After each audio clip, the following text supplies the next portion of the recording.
ఆంధ్రప్రదేశ్ ముఖ్యమంత్రి శ్రీ నారా చంద్రబాబు నాయుడు గారు తెలుగుదేశం పార్టీకి సంబంధించిన నూతన కార్యవర్గ ప్రమాణ స్వీకార కార్యక్రమంలో పాల్గొని కొన్ని కీలకమైనటువంటి వ్యాఖ్యలు చేయడం జరిగింది. రాష్ట్రంలో తెలుగుదేశం పార్టీ అధికారంలో ఉంటే మాత్రమే ప్రజలకు మేలు జరుగుతుందని పదే పదే చెప్పండి. తెలుగుదేశం పార్టీ మాత్రమే ప్రజల కోసం ఆలోచిస్తుంది అని చెప్పండి.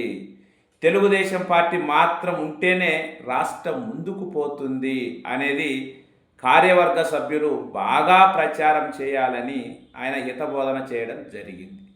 సరే, తాము చేసింటే చెప్పుకున్న ఇబ్బంది లేదు.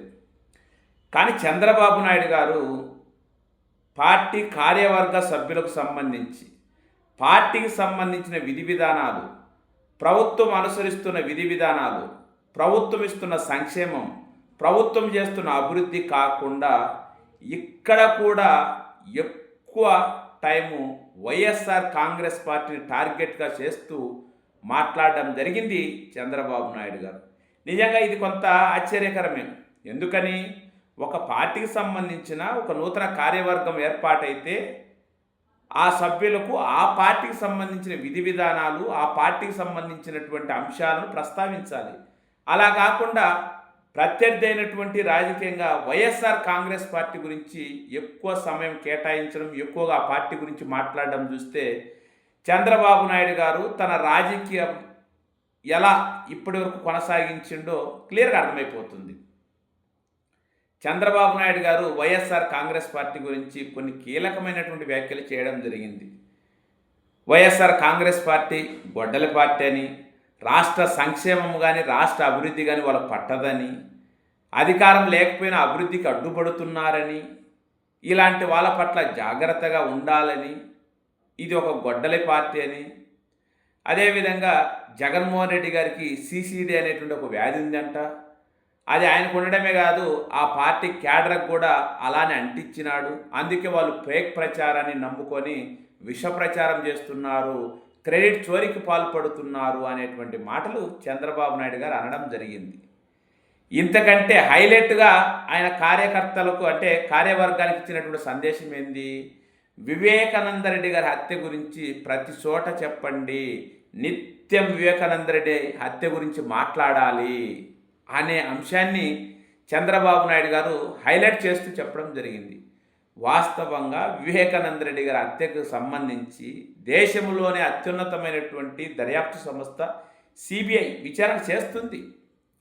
దీని మీద ఆ విచారణలో వెల్లడైనటువంటి అంశాలతో సంబంధం లేకుండా తను రాజకీయంగా ఏమైతే స్వార్థం కోసం ఆలోచిస్తున్నాడో ఆ విధంగానే ప్రచారం చేయాలని చంద్రబాబు నాయుడు గారు కార్యవర్గ సభ్యులకు సందేశం ఇవ్వడానికి చూసినప్పుడు ఖచ్చితంగా చంద్రబాబు నాయుడు గారు తన పరిపాలనలో ప్రజలకు చేసినటువంటి దానిని కాకుండా వ్యక్తిగతమైనటువంటి అబద్ధపు ఆరోపణలను వాస్తవం చేస్తూ వాటిని ప్రచారం చేస్తేనే మనకు రాజకీయంగా మేలు జరుగుతుందని నమ్మడం వల్లే ఇలాంటి సందేశం ఇస్తున్నాడనేది మనకు అర్థమైంది. వాస్తవంగా వివేకానంద రెడ్డి గారి హత్య 2019 ఎన్నికలకు ముందు కూడా చంద్రబాబు నాయుడు రాష్ట్రం మొత్తం తిరిగి హూ కిల్డ్ బాబాయ్ అన్నాడు, కానీ అది ఆ రోజు పనిచేయలేదు. కానీ 2024 వచ్చేసరికి వివేకానంద రెడ్డి గారి హత్యే కాదు, అనేక అంశాలను ఒక పద్ధతి ప్రకారము విష ప్రచారం చేయడము, ప్రజలను మోసం చేయడము, దానివల్ల ప్రజలు ఏం తెలుసుకోలేకుండా అయోమయంలో ఓటింగ్లో పాల్గొని తీర్పు ఇవ్వడం జరిగిందన్నది అందరు చెప్తున్నటువంటి మాటగా మనం కూడా చెప్తున్నాం. ఇక్కడ చంద్రబాబు నాయుడు గారు ఇంకా కొన్ని కీలకమైనటువంటి వ్యాఖ్యలు చేసిండు.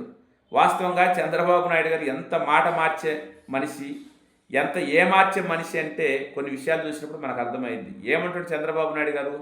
ఎన్నికలకు ముందు ఏం తెలుసుకోకుండా హామీలు ఇచ్చినము, కానీ ఇప్పుడు చూస్తే భయం వేస్తుంది, ఈ విషయాలు ప్రజలకు చెప్పండి అంటున్నాడు. అంటే మీరు ఇచ్చిన హామీలు నెరవేర్చని చేత కాలేక, ఆ శక్తి మీకు లేక ప్రజలకు వాస్తవాలు చెప్పాలంటున్నారు. ఎన్నికలకు ముందు చెప్పినటువంటిది వాస్తవాలు కాదా? అంటే ఎన్నికలకు ముందు చెప్పినటువంటి మాటలు మాయ మాటలు, మోసపు మాటలు, విష ప్రచారం, అబద్ధపు మాటలు అనుకోవాలన్నా అదే అనుకోవాలి. ఇప్పుడు ఒక రాష్ట్ర ముఖ్యమంత్రిగా చంద్రబాబు నాయుడు గారు ఈరోజు కొత్తగా ఏమి ఎన్నిక కాలేదు.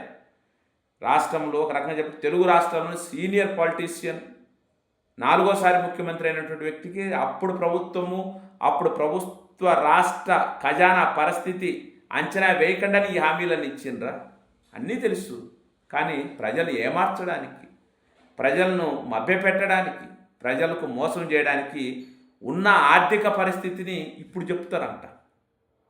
ఇది ఇవన్నీ చూసినప్పుడు చంద్రబాబు నాయుడు గారు తాను చేస్తున్నది ఏందో మాత్రం చెప్పలేడు.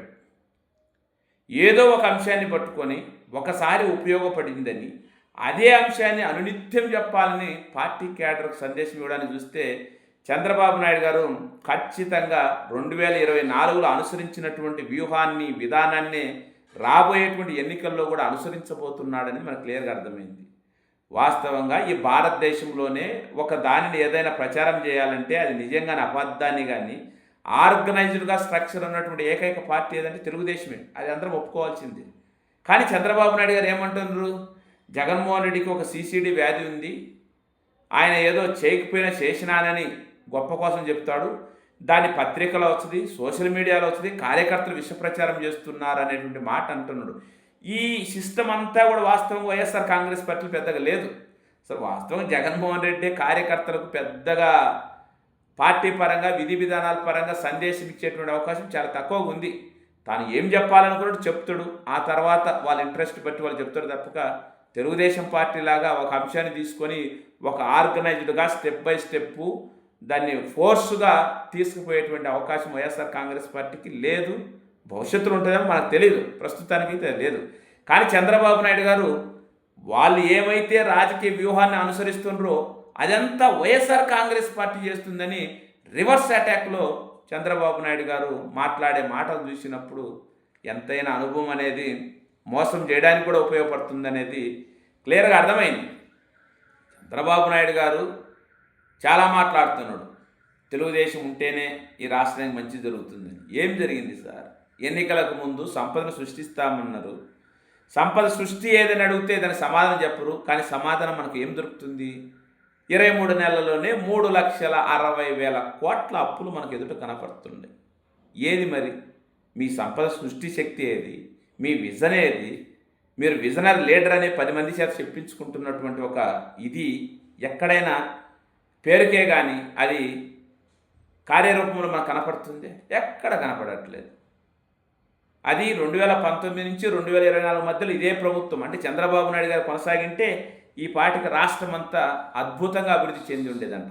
ఇప్పుడు చేయండి, ఇంత అవసరం లేదు. మీ పాలనా కాలంలో 2014 నుంచి 2019 మధ్యలో ఏం చేసిండ్రు? లేదు, ఇప్పుడు 2024 నుంచి ఇప్పుడు 2026 నడుస్తుంది, 23 నెలల కాలంలో ఏం చేసిండ్రు? అది మాత్రం చెప్పరు. వీళ్ళు చేసింది కానీ వీళ్ళు పరిపాలనలో జరిగింది కానీ చెప్పరు. కానీ ప్రత్యర్థి రాజకీయ పార్టీ అయినటువంటి వైఎస్ఆర్ కాంగ్రెస్ పార్టీ అధికారంలో ఉన్నప్పుడు వాళ్ళు ఏం చేసింది మాత్రం పదే చెప్తారు.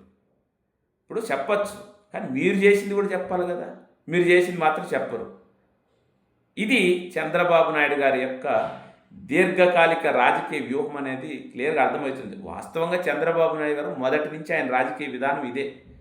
ఏదైనా ఆయన ఒకటి గుర్తుపెట్టుకోండి, ఎంత సాహసం ఒక రకంగా చెప్పాలంటే చంద్రబాబు నాయుడు గారిది.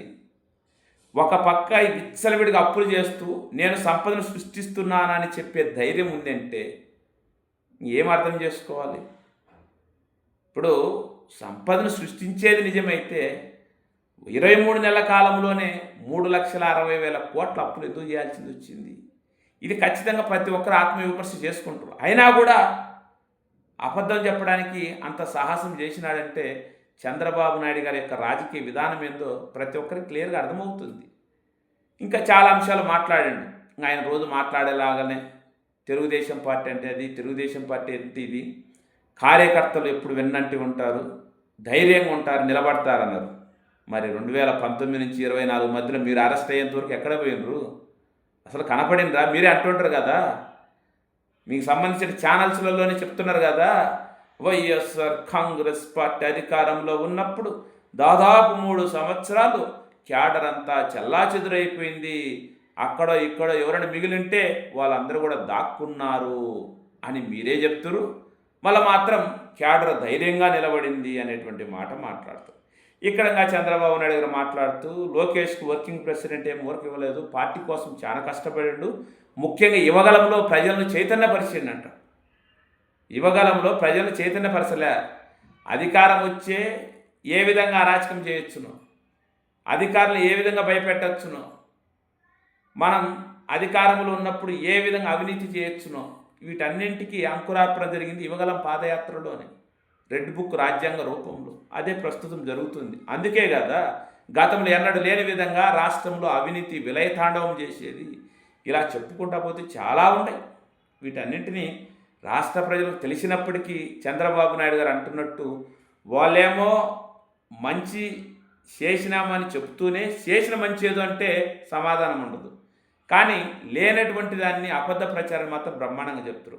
ప్రజలు కూడా దీనికి విరుగుడుగా ఖచ్చితంగా వీళ్ళు చేస్తున్న దుర్మార్గాన్ని ఎప్పటికప్పుడు చర్చకు పెట్టాలి, ఎండగట్టాలి.